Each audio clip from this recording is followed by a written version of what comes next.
umaga po ulit. At kumusta na po kayo? Ito na naman ako, ang inyong lola, nagbabalik. Ang gagawin ko ngayon ay 3 dress na A-line, tapos may manggas. Ang tela ko guys, 3 putol ito na chalis cotton. Ang isang putol nito ay 1.5. Yun. Tapos yung, kung itatanong nyo yung price, PM nyo na lang po ako. Ayan guys, gagawin ko siya ng walang padron. May sleeve po ito. O, tara guys, ito na yung tela natin na 1.5 yard. Babawasan muna natin ng 10 inches. Ito siya guys. Tupin nyo muna to. Tanggalin natin itong 10 inches kasi ilalagay po natin ito sa sleeve. Ang shoulder kasi nito ay 16. Ngayon, kung 16 ang shoulder, magpa-plus kayo ng 4 inches. Bali, ang kunin nyo dito sa side na to ay 20. Yan, maglagay po kayo ng knots. Tapos guys, dito sa kabilang ito, kukuha rin kayo ng 20. O yun, lagyan nyo ng gupit. Yung 20 dun sa kabila, ayun guys.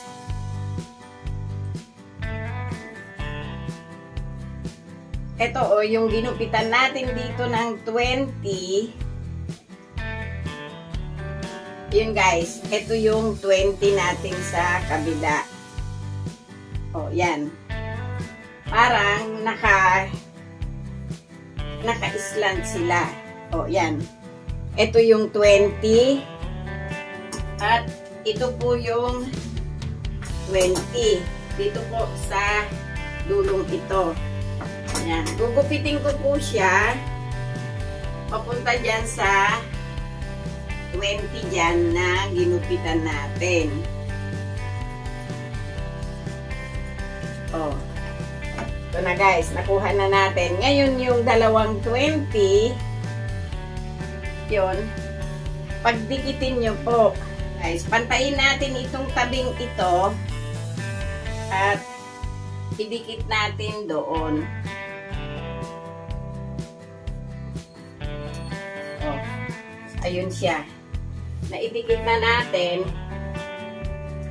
Ngayon, kunin nyo yung haba ng dress. Kunin natin yung haba ng dress. Dito muna kayo sumukat. Masyado pong mahaba. Dito lang po tayo sa 39. Pitin nyo ng diretso. Ayun na siya, yun na siya guys. Tapos dito, kunin na natin yung 16, di nasa 8. Mag-adjust kayo ng ½ inch. 8.5 yung kalahati. Doon sa 8.5, bumaba na agad kayo doon ng, ayun guys, oh, ½ inch. Oh, ayan, ½ inch. Dito sa ½ inch, yan, bumaba kayo dito ng, kasi ito siya guys, oh, shoulder niya. Bumaba kayo dito ng, yung sleeve niya kasi ay 10. Dito lang tayo sa 9. Yan, sa 9 muna tayo guys. Kasi alam nyo ba kung bakit 9? Kasi ito lang po yun. Kunin nyo yung bus. Ang bus nito ay 42. Kaya dito tayo sa 10.5. Oh, ayun guys, oh. 10.5. Ngayon, yung 10.5, ito siya, yun ang ikukurbada nyo papunta dito. Oh. Kunin nyo yung kalahati nung 9, 4.5, pumasok kayo dito ng 1 inch. Oh. Tapos, ang neck nito guys, sa 3 inches, Yan. Yung likod, bababa lang kayo dito ng 2 inches. Mamaya na natin kunin yung harap. O, yun siya guys, o. 3 inches, tsaka po 2 inches. O. 3 inches, 2 inches. Gupitin nyo na po dito. O, iyan na po yung back natin. Yung binaba natin dun na 1 inch, mula dito, gupitin nyo na rin po siya pababa doon. O, eto na siya guys. Ngayon, yung ating bus na 10.5, ayun, i-connect nyo siya dito at yung ipinasok nyo doon. Mula po dun sa shoulder na yon, medyo pumasok kayo ng konti dito. Yan, at dumiretso po kayo doon. O, yan siya guys. Ngayon, mula dito, umi-slide na po kayo doon. Ayun guys, o. Yan. Ilagay nyo na lang yung medida nyo doon. Tapos, gupitin nyo na po siya doon pababa. Nakuha nyo na po siya. O, eto na yung back natin. Tapos, etong kabilang to, tanggalin po natin. Yan. Kasi guys, yun, eto yung back. Ngayon dito, mula dito sa pinutol natin dito na 2 inches, bumaba po kayo dito ng 4 inches. I-binek nyo papunta doon sa 3 inches. O, yan guys. Tapos na yung body natin. Ganun lang po yung kadali. Ngayon, itong sleeve, kumuha kayo ng 10. Ayun. Gupitin na po natin doon. O. Ngayon, yung 10, dito guys, kumuha kayo ng 5 pababa. Guhitan nyo doon yung 5. Pagkaguhit nyo nung 5, etong 10, ayan, eto yung 10, o, nakadikit na kayo doon, may allowance lang po tayong konting-konti, i-roll nyo, ibaba nyo dito. O, eto po yung guhit natin, dito tayo naglanding. Kaya sukatin nyo mula doon hanggang dito, 10 pa rin. O, yan. Divide natin sa 3 yung 10. Yan. 3 at 4 na guhit. 3 at 4 na guhit. Ngayon guys, dito, bumaba lang kayo dito ng 1/2 inch sa unang guhit na galing doon. Dito naman, umakyat kayo ng 1/2 inch. O, yan.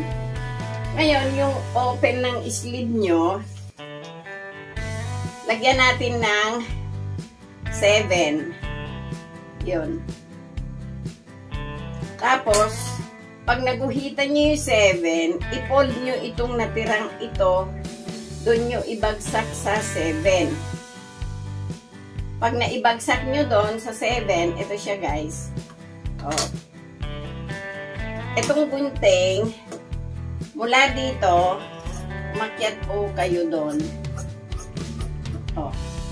Diba guys? Nakaakyat na kayo doon. Ngayon dito, yan.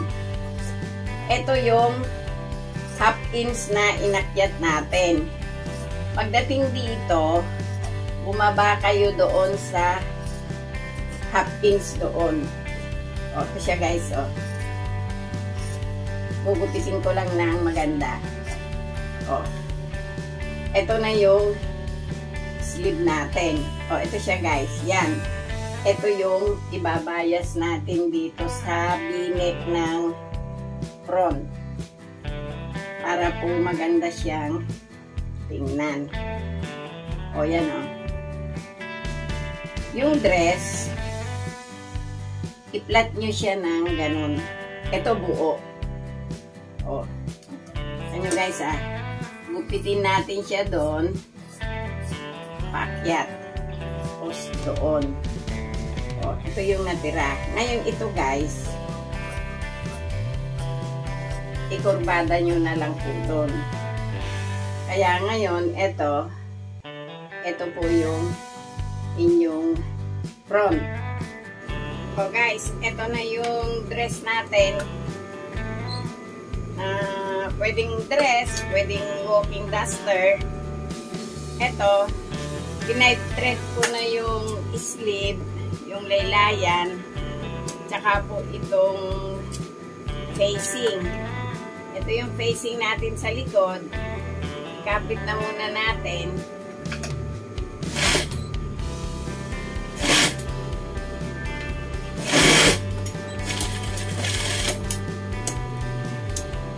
Ito guys, pag naikapit nyo yung facing, gupitan nyo ng konti, pero huwag nyo paabutin doon sa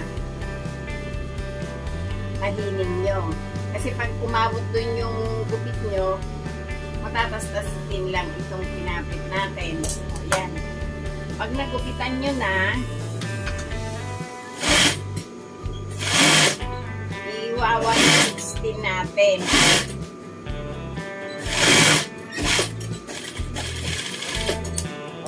Ito guys, na 116 natin. Ngayon, ito kasing facing natin, maliit lang. Itong sa likod. Lagyan nyo na lang ng ganito, as pili. Tapos guys, ito, itakbo nyo na po yung karayon nyo.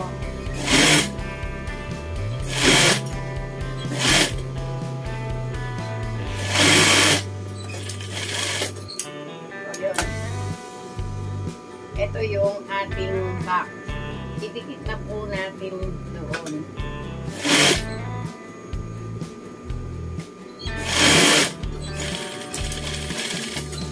Ang gugupitan nyo lang dito, ito, yung pinakatulis nung V. So, anong ginawa natin sa back? Dinapa natin ng 160 sa facing. Siguraduhin nyo lang po na tatama kayo doon sa pinahian nyo.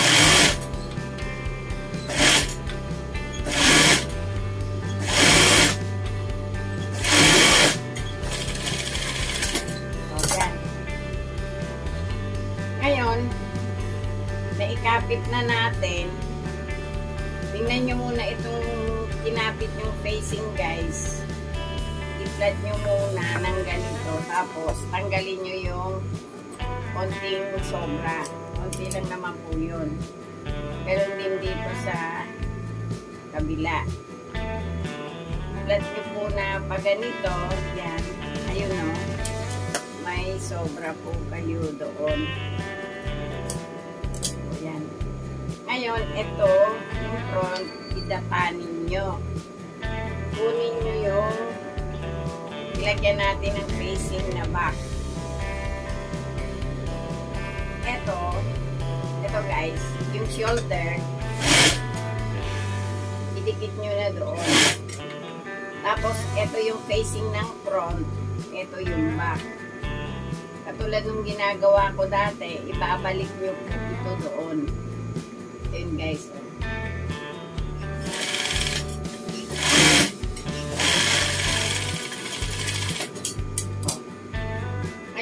Kabila namang front, itong kabilang shoulder din, ayun o, idikit nyo siya dun sa tinahian natin ng 116 at ibalik nyo. Bago nyo itakbo, i-flat nyo muna ito. O yan guys, e-edgingin ko lang yung magkabilang shoulder.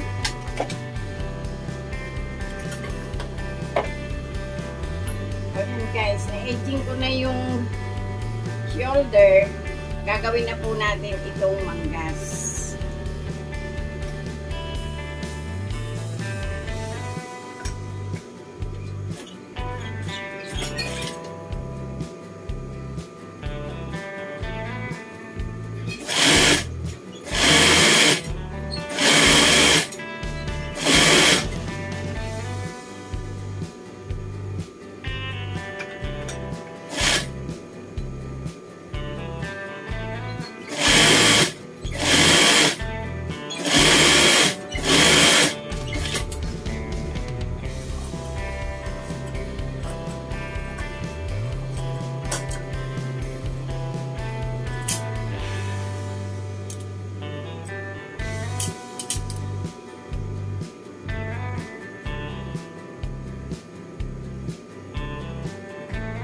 O guys, ikakapit na natin itong manggas. Yan, ito yung gitna nito. Pagulungin nyo siya doon. Okay, eksakto lang po tayo.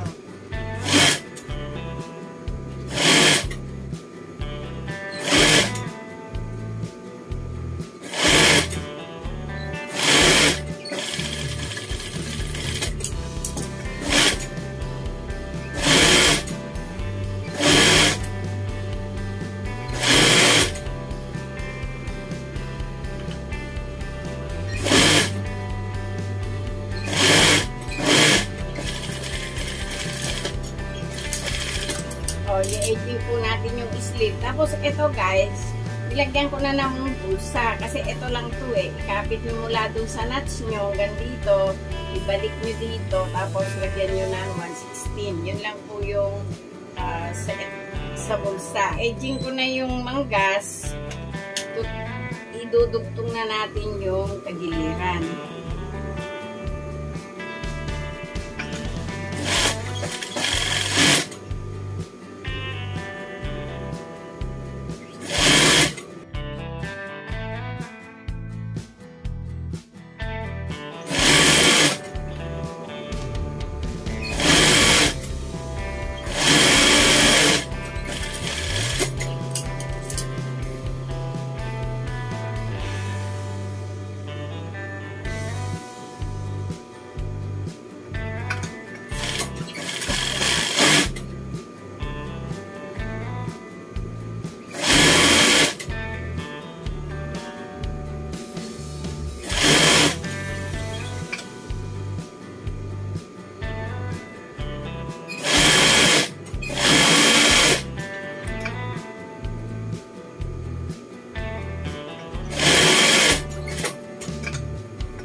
Edgingin ko lang yung tagiliran guys, tapos tutukian na natin.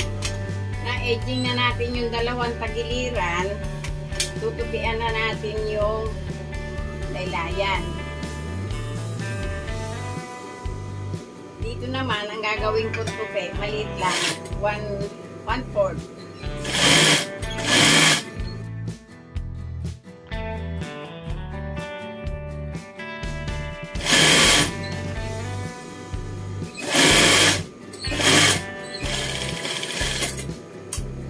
Oh guys, tapos na. Isusukat na natin sa manikin.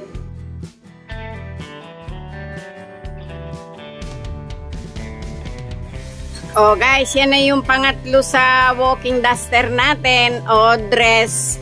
Ayan, yan yung blidag ko. Yan yung tinabas natin na nakita nyo. Yan, tinahi ko lang siya ng 15 minuto. Madali po siyang gawin at madali rin siyang ibenta. O sana nagkaroon kayo ng ideya ulit sa ginawa ni Lola ngayon at huwag niyo pong kalimutan mag-subscribe, mag-like at mag-share. Sa mga nanonood ng aking binablog, salamat po sa inyong lahat.